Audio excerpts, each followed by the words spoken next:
Bienvenidos a un nuevo episodio de Health and Science. El día de hoy tenemos un invitado muy especial, el doctor Nieto. Doctor, buenas tardes, ¿cómo está? Buenas tardes a todos, muy feliz, gracias por la invitación a este podcast. Es muy interesante y me gustaría compartirles mi conocimiento a todos ustedes. Así que bueno, ¿en qué los puedo ayudar? Cuéntenos, doctor, ¿dónde ha sido su educación? ¿Dónde está ubicado? Ok, yo soy cirujano plástico estético reconstructivo. Mi formación médica fue en Colombia, en la ciudad de Cartagena, y me vine a Argentina porque tenía varios amigos que se estaban especializando acá en Argentina por buenas referencias. Hice mi formación en cirugía general en el Hospital Fernández y después pasé a cirugía plástica en el Hospital de Avellaneda, en Pedro Fiorito. Y después hice subespecialidades con la clínica Yuri en facial, después con SAPS Academic hice mi formación completa de todo lo que es contorno corporal, que es lo que hago y amo hacer. Doctor, ¿y cuál sería como su especialización? Digamos, esta es la cirugía que más me gusta. La que más me gusta realizar es todo lo que tiene que ver con contorno corporal, sobre todo área del abdomen, cintura muy pequeñas, espalda y contorno glúteo. No un contorno glúteo muy voluminoso, dependiendo de lo que soliciten las pacientes. Trabajo prácticamente todos los días en abdominoplastías ampliadas, con uniones musculares amplias, aprendidas del doctor Verdugo, que es de México, muy buen cirujano, y utiliza muy buenas técnicas de moldeamiento de costillas, resección de costillas y plicaturas amplias, dándole un contorno corporal a la paciente muy pequeño, que fue lo que aprendí y yo lo adapto a mi estética, ¿verdad? Entonces, eso es lo que amo y me gusta hacer. También trabajo mucho el área de las mamas, implantes mamarios, submusculares, doble plano, pexias mamarias de diferente tipo, areolares, pexias gente verticales, dependiendo de lo que necesite la paciente. Sí he visto esas cinturitas que usted hace y las espaldas, o sea, para mí, yo tengo una obsesión con las espaldas y eso que usted hace es, me le quito el sombrero. Muchas gracias, muchas gracias. Y también me apoyo mucho de la tecnología. Yo soy un maniático de tener los últimos equipos, entonces yo hasta que no tenga, sale algo y lo quiero comprar, entonces lo persigo y si busco que está aprobado por la FDA, que es seguro para el paciente y que es efectivo, lo quiero para mí. Entonces trabajo con tecnología de microaire, lo comparé con otras tecnologías vibratorias y creo que microaire por ahora, o sea, no soy sponsor de él ni nada, tiene mucha ventaja versus otras tecnologías de vibración. Utilizo el Baser como licuefacción ultrasónica o utilizo también el EUS, que es una marca mexicana que también, además de tener la ventaja de hacer una licuefacción, es un poco más seguro con los puertos. Utilizo Renuvion y BodyTite para la tensión de la piel. Y en consultorio utilizo el Morpheus Infinite para mejorar la tensión de la piel.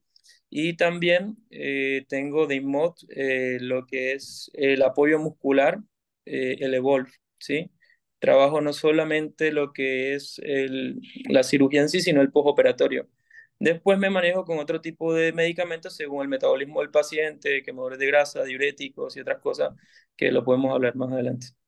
Wow, en realidad sí tenés bastante tecnología.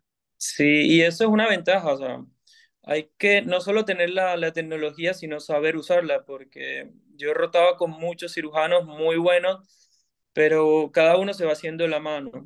Y en cuestión de cintura, estoy por escribir una técnica que, bueno, eso más adelante se los contaré, pero tiene que ver con mucho en la transición cintura-cadera. Ya quiero saber de qué se trata.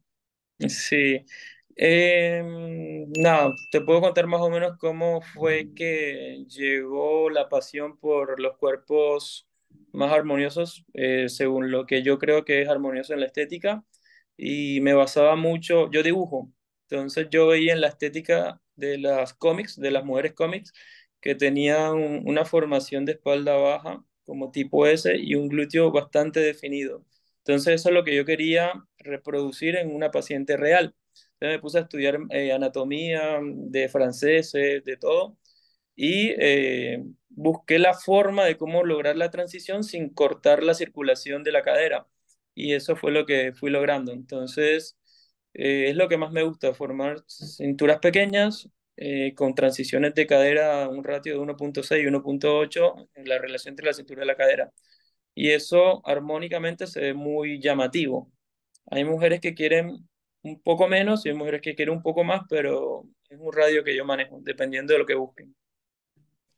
Cuando necesite modelos, cuente conmigo. Claro, acá bienvenida y cualquier paciente que quiera venir. Claro. Y le invito a que vean mi página y ahí ven más o menos un poco de lo que yo hago. Sí, ahorita les vamos a dejar todos esos datos, incluso les vamos a dejar los links para que vayan directico a su página y puedan ver que no estoy exagerando, porque en realidad si haces esas cinturitas, o sea, pareciera que se pueden coger con las dos manos.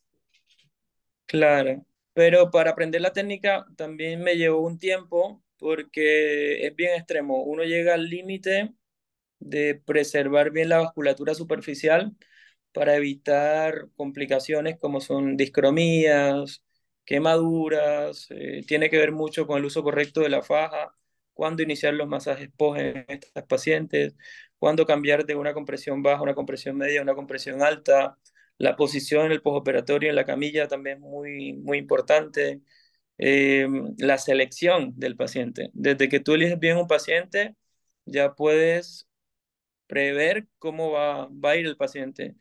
Si tú eliges un paciente con un peso inadecuado, que tiene comorbilidades, que fuma, que te oculta cosas, entonces tienes que verlo muy bien en la consulta, ¿sí? Bueno, tocaste muchos temas muy, muy importantes. En un comentario tan pequeño, tocaste demasiados temas. Me gustaría empezar Ujú. por el paciente ideal. Entonces, un paciente con sobrepeso no se debe hacer una lipo. Sí se puede realizar una lipo, pero lo que debemos entender es cómo se siente el paciente y cuál es su objetivo. Entonces, lo primero es verlo, cómo es su estructura, si es ectomorfo, si es largo, si es de tronco corto. O sea, hay que ver cómo es su estructura. Y ella me dice, la paciente normalmente, yo quiero esto, porque vienen con la fotito, ¿sí? Y yo le digo, bueno, puedes lograrlo con esto y esto, o no puedes lograrlo sencillamente. O necesitas varios tiempos quirúrgicos o hay que prepararte de una manera diferente para lograr algo similar a lo que tú buscas. Entonces, la paciente ideal para mí tiene que tener un índice de masa corporal de 26.5 a 27, ¿sí? No tener comorbilidades como hipertensión mal controlada, diabética, hipotiroidea mal controlada, fumadoras. Es muy importante que las pacientes que son fumadoras no se sometan a una abdominoplastía de alto impacto porque pueden tener complicaciones de diversos tipos, que si después te los puedo comentar. Por favor. Ah, bueno, sí. Todas las pacientes que tienen en su sistema nicotina y todas estas toxinas que tiene el cigarrillo producen daño en la microcirculación distal. Entonces, cuando uno hace resección de los colgajos, ya la circulación de los bordes de la piel están comprometidos. Entonces, no se lleguen a irrigar de la misma manera que una paciente que es sana. Más allá de eso, cuando uno hace una abdominoplastia, uno hace una lipoaspiración profunda y evita lipar superficial para evitar dañar los plexos subdérmicos que también te ayudan a irrigar la piel. Entonces, esa es otra causa de falta de irrigación. Hay pacientes que se someten a la abdominoplastia y hay personas que acuestan a la paciente totalmente horizontal de entrada. Entonces, la piel al ser elástica, los vasos sanguíneos al ser elásticos, al tener un mayor calibre y tú al cortar ese borde del vaso, al acostar a la paciente, ese vaso se vuelve más finito y la irrigación también va a ser mucho más fina. Entonces se compromete aún más. O sea, todos esos factores suman factores de riesgo para que se pueda producir una disencia, una falta de irrigación. Y si encima le metes una faja apretada al comienzo, tiende a producirse una falta de irrigación al colgajo, lo que deriva en una isquemia. Me ¿Se encantaría. entendió? Es muy interesante todo esto porque por más que uno le explica al paciente posoperatorio, mira, la faja está demasiado apretada, la faja en este momento no la necesitas apretada, en este momento la necesitas con una compresión baja, ellas se cierran, no, yo la quiero bien apretada porque necesito que me moldee más. claro. Tiene mucho que ver con la técnica quirúrgica utilizada. O sea, si eres una paciente que tiene mucha grasa, hay que sacar más grasa para lograr un cuerpo más estético. Si tú llegas a un peso ideal y no necesitas tanta lipoaspiración, hay menos agresión en los tejidos, menos ruptura de vasos, hay más circulación. Si necesito sacarte mucha grasa además, tengo que infiltrar más líquido. Ese líquido, por más que salga, vas a necesitar de más drenaje para lograr desinflamarte, ¿sí? Entonces, si utilizamos una faja de alta compresión en principio, estamos haciéndole mayor daño a la paciente, ¿sí? Siempre tiene que ser, por lo menos en mi experiencia, me ha funcionado mucho más evitar el uso de fajas los primeros 3 a 5 días. Espero a que se revascularice la piel. Me apoyo de otros medicamentos que son vasodilatadores, como cremas de MSO, todo este tipo de sustancias como lidocaína, sin epinefrina en áreas locales específicas para vasodilatar y que se riegue bien el colgajo, junto con una faja de baja compresión a partir del quinto día. En la evaluación del paciente que se realiza entre las primeras 24 y 48 horas, sabemos cómo va a ir la irrigación de esa paciente. Al séptimo día, lo que suelo hacer es acostar un poco más a la paciente, le empiezo a modificar el uso de la faja de baja compresión a mediana compresión entre el día 7 y día 12, y ya cuando vea que solamente está llena de líquido, ahí utilizo drenajes linfáticos un poco más agresivos y utilizo una faja de mayor compresión, dependiendo de cada paciente. Yo lo veo que no es un protocolo exacto para cada una, es como que cada paciente evoluciona diferente.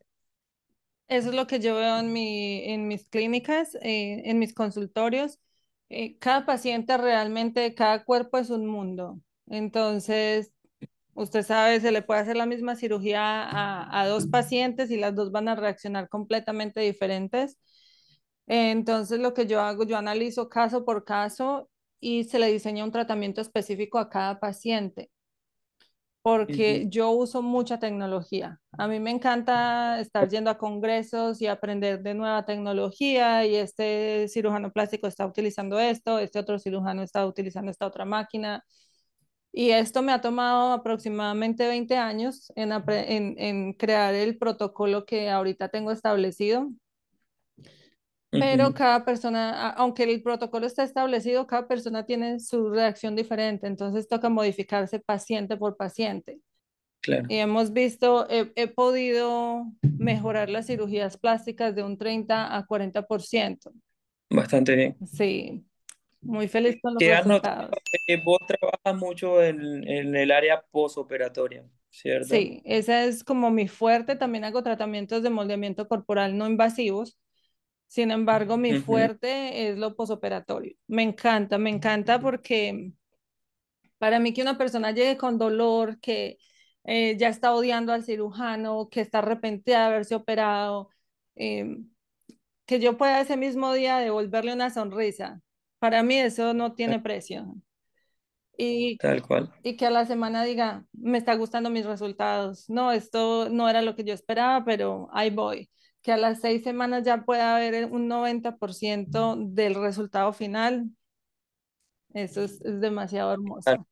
Sí, y lo interesante de todo esto del área médica, de intraoperatoria y posoperatoria, es que tú nunca dejas de aprender. O sea, eso me maravilla a mí porque yo, o sea, no hago lo mismo que hacía hace un año y seguramente en un año no haré lo mismo que hago ahora. Y cada vez tiende como que a mejorar. Entonces es alucinante ese cambio. Eso motiva. Tienes demasiada razón porque hace 20 años que empecé a estudiar, había el equipo era muy diferente al equipo que se utiliza hoy en quirófano. Ujú. Entonces, Claro. a medida que se avanza en el quirófano, en el equipo en quirófano se avanza en el equipo posoperatorio. Es súper bello, me encanta. Sí, aparte que va muy de la mano, porque una cosa es lo que hacemos dentro del quirófano, otro lo que hace la paciente y otro lo que hace el área de rehabilitación. Que los tres pilares tienen que estar de la mano para que la paciente vaya bien. Volviendo al tema de la selección del paciente, un paciente que a veces, o sea, es un tema un poco sensible, pero para mí no son candidatas a estos cambios grandes, son las pacientes que tienen trastorno depresivo o de ansiedad, o sí estarían indicadas, pero una vez que pasen por un especialista en psiquiatría que le indique que sí se encuentran aptas para este procedimiento. ¿Y por qué lo digo? Porque son pacientes con una labilidad emocional muy frágil, que después de que salen del quirófano empiezan a sentir dolor o empiezan a extrañar a un familiar que está lejos y empiezan con la baja emocional, entonces ya no acatan recomendaciones. Entonces una paciente que va a estar posiblemente en cama, que no quiere tomar los medicamentos, que si le indicas cámara hiperbárica no lo hace, entonces es muy, muy difícil manejar a este tipo de pacientes. Ese tema es tan importante y acá no se habla. Sí, es muy importante. Y las pacientes, eso me lo dicen mucho, me dicen, doctor, pero ¿por qué no puedo si yo estoy con medicación? Yo le digo, no, es que no puedas, es que en este momento no estás en condiciones para una cirugía de esta dimensión. Entonces, cuando ya tengamos el apto digamos, integral por todo el equipo médico que te conforma, que no solo soy yo, es el anestesiólogo, el cardiólogo, inclusive el médico internista con las pruebas de función respiratorias y con el psiquiatra en el caso de esas pacientes que le ves algún tipo de ansiedad, pero no una ansiedad leve, porque todos somos ansiosos, o sea, más en un procedimiento quirúrgico, es algo patológico ya, a lo que me refiero. He notado que les es muy difícil a veces aceptar su nueva figura, aunque ya se ven bellas, se ven espectaculares, les cuesta aceptar lo que lo que ven en el espejo. Es cierto, es muy, muy real eso que acabas de mencionar. Y algo que pasa con frecuencia, y yo se lo digo a todos mis pacientes en la consulta, es vos como paciente eres una hora antes de operarte y vos vas a ser otra persona cuando termines de operarte. Pero no va a ser la misma, porque cambian tanto que ya no tienen los colgajos de piel, ahora tienen curvas, entonces empiezan a verse el pequeño detalle del detalle. Entonces hay pacientes que empiezan a decir, doctor, estoy súper linda, pero cuando hago esta posición y se empiezan a hacer unas posiciones todas raras, se me ve acá un pedacito de piel acá y yo como que, bueno, dale, no va a estar todo el tiempo así. Entonces, ya en ese punto ya tocan tratamientos coadyuvantes, que son tratamientos estéticos, ejercicio, porque no es que te operes una vez y ya tu vida, no, eso es un mantenimiento. Todo lo que vos haces, de hecho, es un mantenimiento. Es como ir al odontólogo, o sea, si tú quieres tener buenos dientes, no es que vas un día al odontólogo y ya está, tienes que ir siempre, ¿cierto? Sí. Es un mantenimiento. El estético también se requiere de botox, de sustancias de relleno, que radiofrecuencia, que terapia pasiva, de hidratantes, vitaminas C, un montón de cosas. Yo lo que le digo a mis pacientes es, cuando tú compraste tu casa, tú sabías que ibas a tener que estarla pintando de vez en cuando, que hay que cambiarle las puertas, las ventanas, que se te partió un vidrio, hay que cambiar el vidrio, no lo puedes dejar partido. No es que compraste una casa y ya nunca jamás tenías que invertir en tu casa. Lo mismo es el cuerpo. Nosotros vivimos en este estuche y hay que estarlo cuidando. Claro, es cierto, es cierto. Doctor, Tal cual. doctor, ¿usted tiene algún tipo de tratamientos preoperatorios? Sí, sobre todo en las pacientes que tienen un índice de masa corporal mayor a 28, que no tienen antecedentes de alteraciones tiroideas y que son prediabéticas, utilizo un medicamento que ayuda a la reducción del peso, digamos. Una vez que esté estable, obviamente soy guiado de clínico y de laboratorio, ahí yo la someto a una cirugía. También en los controles preoperatorios miro el estado de la hemoglobina, qué antecedentes tiene, si tiene anemia de células falciformías. Empiezo a buscar qué es lo que puede someter qué riesgo puede tener en la cirugía y lo voy previniendo. Por ejemplo, una paciente con anemia suelo indicarle hierro oral. En algunas pacientes específicas tengo que indicarle eritropoyetina para aumentar los niveles de hemoglobina a estados óptimos para someterle a este tipo de procedimientos. Y nada, adaptación de la piel, con buena hidratación, con crema, que hagan ejercicios de elongación. Pacientes que van a ser sometidas a abdominoplastías ampliadas o de corsé interno que le llaman las pacientes, tienen que hacer ejercicios respiratorios, ¿sí? Entonces, son bastantes cosas que uno puede hacer para que llegue en mejores condiciones la paciente. Ahora, Hablemos del posoperatorio. ¿Tienes algún tipo, algún protocolo posoperatorio? ¿Usas tecnología? ¿Cómo es tu posoperatorio? Ok, inicialmente, si hablas de abdominoplastía, inicialmente lo que te venía contando, o sea, no uso de faja de 3 a 5 días, apenas le coloco apósitos o de algodón o de tela muy suaves sobre el cuerpo para proteger la piel. Y a partir de ahí, lo que utilizo son tipo día 10 día 12 diuréticos, ahorradores de potasio, así sean naturales. A partir del día 21 empiezo a utilizar quemadores de grasa de metabolización hepática para disminuir la grasa que se encuentra detrás de, o sea, la grasa visceral me refiero. Utilizo también, además de estos diuréticos normales, por ejemplo, espironolactona, puedo utilizar diuréticos naturales. Utilizo proteína vegetal en las pacientes para que se recuperen un poco más. Evito alimentos como picantes, obviamente alcoholes, mariscos para evitar alergenos en el cuerpo. Obviamente no pueden fumar, no utilizar drogas, sí, porque me lo dicen, ¿ah? Las que Me dicen, lo ¿no? dicen. Porque hay muchas que esconden información. Sí, es un tema eso, sí.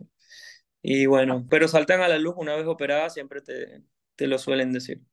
Pero deberían ser honestas porque su gol principal es que ellas se despierten después de la cirugía. Pero si usted no sabe qué es lo que ellas han ingerido, qué tienen en su sistema, no sabe cómo defenderlas, ¿no? Tal cual. Sí, no, aparte, por ejemplo, en mi cirugía ese es una lucha de día a día y yo por eso soy muy estricto en la consulta, ¿no? O sea, yo las reviso mucho, les pregunto, les indago hasta que me dicen la verdad. Porque como la lipoaspiración para lograr ese tipo de curvas necesito ser un poco más agresivo sin dañar el cuerpo. Obviamente me refiero a hacer un vaciamiento de la grasa profunda completo y uniforme. Entonces, obviamente, si ellas tienen una comorbilidad o tienen comprometido el sistema vascular, puede tener complicaciones como pérdida de irrigación de la piel, como son isquemias. Entonces, si se llegase a presentar, y nos han presentado, gracias a Dios, uno ya tiene que ver cómo solucionarlo. ¿Y cómo lo soluciona? Rápidamente el uso de cámara hiperbárica, uso de vasodilatadores, evitar la compresión, y unos medicamentos locales para poder vascularizar la zona que se encuentra afectada. No, la Hay mucho verdad, yo tema. estoy que me voy, estoy, ya, Hay muchos temas, sí, que por agéndame, hablar. agéndame. Ah, bueno, y otra moda, digamos, que está en mucha influencia últimamente, es el tema de aumentar aún más la cintura, más pequeña todavía. Entonces eso también lo logramos a través de la resección de costillas o luxación costal. Eso también se logra hacer. Es muy agresivo dependiendo, por ejemplo, depende de lo que quiere cada paciente, no se le hace a todas. Hay pacientes que por más lipo que tú le hagas, su estructura ósea es amplia, sus huesos tiran hacia afuera. Entonces, hay pacientes que quieren, son modelos, quieren vivir de eso. Entonces, uno puede reposicionar las costillas, la 12, la 11 y la 10, a través de una pequeña incisión de menos de medio centímetro. Puedo hacer que cambie la posición de las costillas y eso logra un alargamiento entre el espacio que está entre la última costilla y la del hueso de la pelvis. Y eso da un impacto visual de una cintura más chica. No es doloroso, es ambulatorio. Doctor, ¿me podrías hablar de la importancia de tener citas regulares en un tratamiento posoperatorio? No una esta semana, otra dentro de un mes. Sí, sucede que la paciente tiene contacto con muchas personas que desconocemos y no solo con los profesionales, ¿cierto? Entonces ahí va la importancia de los controles, porque nosotros podemos identificar a tiempo o prever cuál es el mejor camino para lograr el resultado de manera más adecuada. Porque por experiencia he visto casos en que las pacientes no escuchan ni siquiera al profesional que las operó, escuchan a la amiga de la amiga y le dicen, ponte esto, que esto le ayudó a tal persona y está maravillosa. Y vamos a ver que ese tratamiento que le mandan le daña la piel o le retiene líquido, o le forma una fibrosis, o utilizan fajas muy apretadas desde entrada, entonces eso, viste, que recoge los tejidos, le forma unos cordones. Hay muchas cosas que tienen que sí o sí ser indicadas por el médico. no tienen que suspender medicamentos que uno le está autorizando. Si es el médico que te operó, no pueden suspender un medicamento. Por ejemplo, hoy en día, precisamente hoy, estuve hablando con una paciente que operé hace 2 días y me decía, no, suspendí este medicamento porque la chica que me cuida me dijo que no lo tomara. Le dije, pero ¿cómo así lo vas a suspender si yo soy tu cirujano y te lo estoy indicando para que mejore? Entonces, así empiezan a escuchar a otras personas que no han operado, ni la operaron a ella, entonces empiezan las complicaciones. Mira, en Colombia nada más, hace poquito estuve leyendo, una paciente falleció de, 24 horas después de una cirugía plástica Wow. y pues eso revolucionó las redes.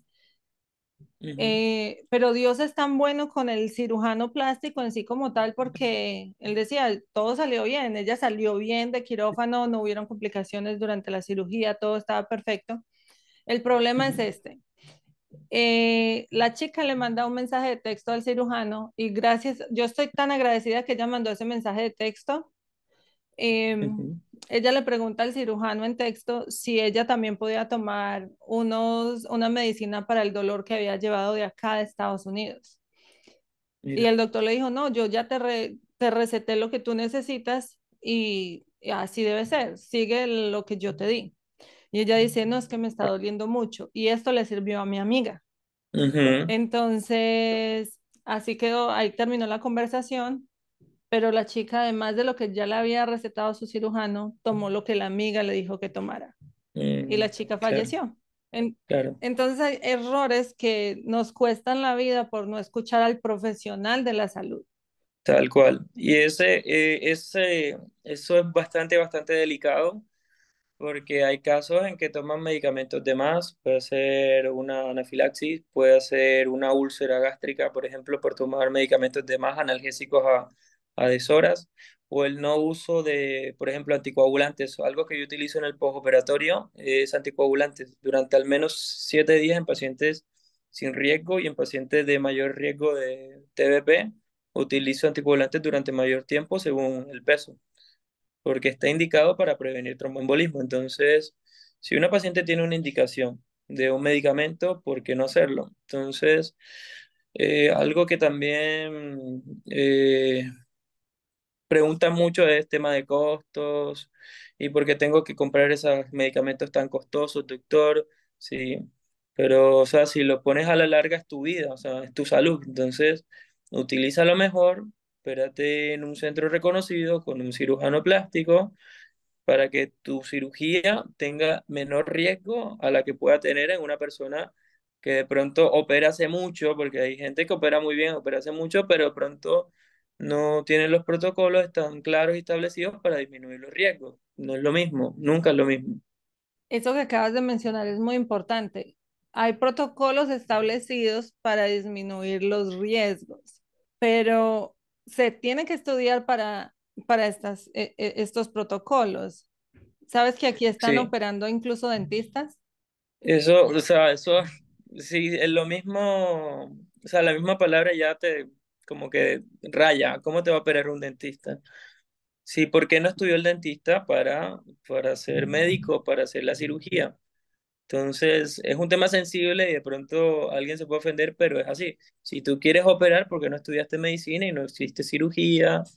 Cumpliste todo el estudio que necesitaste hacer para proteger al paciente, porque operar puede hacer cualquiera. Yo puedo ir a la calle, agarrar a alguien de una tienda y decir, ven, vente conmigo y me voy operando todos los días y lo va a reproducir. Pero es una tecnicatura, no es una especialidad que tiene una responsabilidad médica implícita, que tengo el control de la vida de un paciente al lado, ¿sí me entiende? Entonces, hay que tener mucho cuidado con ese tipo de intrusismo, ¿sí?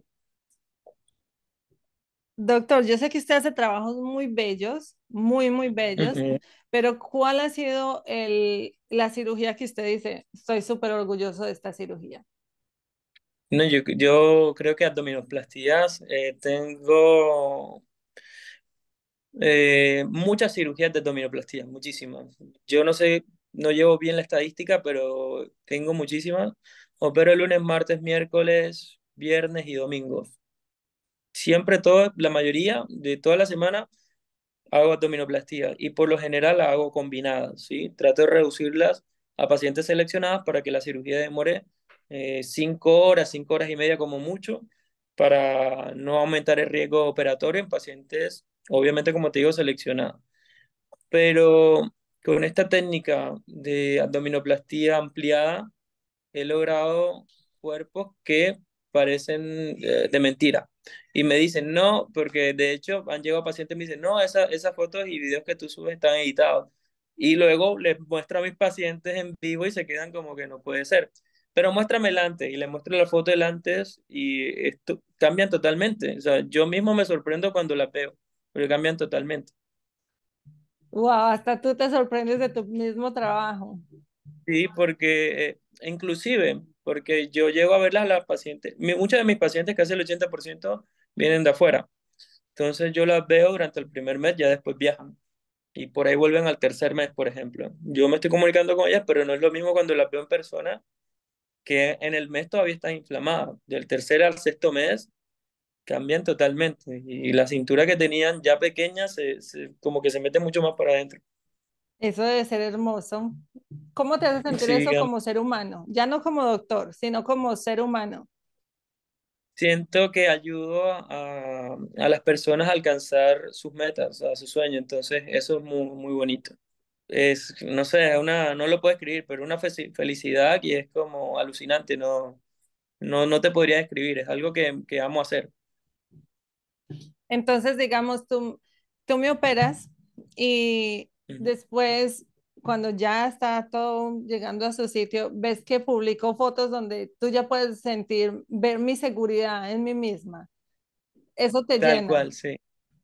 Eso me llena, eso me satisface muchísimo, claro. O sea, es algo que no podría describir, me gusta mucho saber que hice que una persona que estaba con depresión, que le daba miedo mostrarse, lo pueda hacer y pueda cambiar con mayor seguridad. Y no solo eso, o sea, no solo cambian a nivel del cuerpo, sino que mentalmente como que les hace más fuerte, entonces empiezan a trabajar más, o sea, es como que un cambio de vida total. Doctor, ¿cuáles son los riesgos de una cirugía plástica? De cualquier cirugía plástica, te los puedo enumerar o te los puedo ir mencionando. Eh, los riesgos más comunes son infecciones que pueden ocurrir hospitalarias o después de estar en el ingreso hospitalario, que son las más frecuentes. Digamos, son pacientes que la operamos, utilizan la misma faja por no tener ganas o por no hacer el esfuerzo de quitarse la faja, utilizan la faja sucia, húmeda, o tienen ropa o prendas de vestir que no están bien aseadas o húmedas, se rascan zonas como las axilas o tocan el celular que está contaminado y después se tocan la herida, se le rascan y ahí llevan un germen, entonces se empiezan a infectar. Hematomas, como pueden ocurrir en cualquier abdominoplastía o lipoescultura, puede haber un sangrado del tejido celular subcutáneo. Hay que ver si el hematoma puede resolver o si hay que entrar nuevamente a quirófano. Eh, Casi el 100% de las pacientes tienen seroma, que hay que tratarlo por medio de especialista en kinesiología. Si ese seroma no resuelve adecuadamente, puede llegar a encapsularse, hacerse una bursa, hacer irregularidades en la piel, que ese es otro riesgo. Asimetría pueden ocurrir en pacientes, sobre todo en que tienen mucha flacidez, que requieren un retoque en muchos de los casos. Yo se los digo a las pacientes que tienen mucha flacidez, que son postbariátricas, que con un solo tiempo quirúrgico muchas veces no alcanza, sino que necesitan un retoque para ya quedar, digamos, al 100. Tromboembolismo, que es uno de los riesgos más peligrosos en cirugía plástica, no solo venoso, sino también pulmonar. Para eso utilizamos durante el quirófano medias antiembólicas, medias de presoterapia, temperatura corporal elevada para evitar que la hipotermia aumente el sangrado y por lo tanto aumente el riesgo de tromboembolismo, el uso de faja adecuada, caminar tempranamente después de una cirugía disminuye casi que mucho más riesgo de tromboembolismo que una paciente que está todo el día en la cama. El uso de anticoagulantes de parinas de bajo peso molecular o una enoxaparina subcutánea durante 7 días lo disminuye casi el 90% de los tromboembolismos. Alimentarse adecuadamente con buenas proteínas y aminoácidos para que la cicatrización sea mucho más efectiva y más temprana.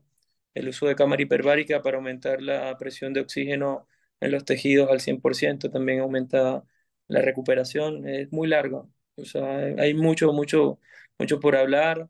Si utilizar o no colágeno en una paciente y en qué tiempo debes utilizarlo, todo de vitamina C, o sea, antioxidantes, es muy largo.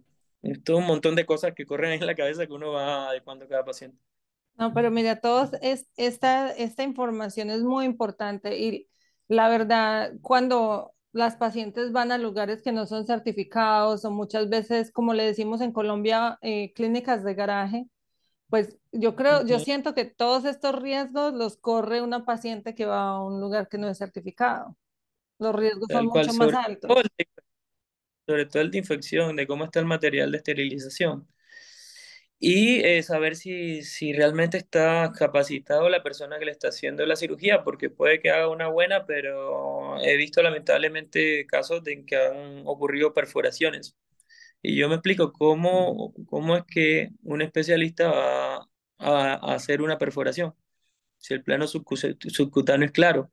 Entonces, uno tiene que ver a dónde estás yendo, ¿sí?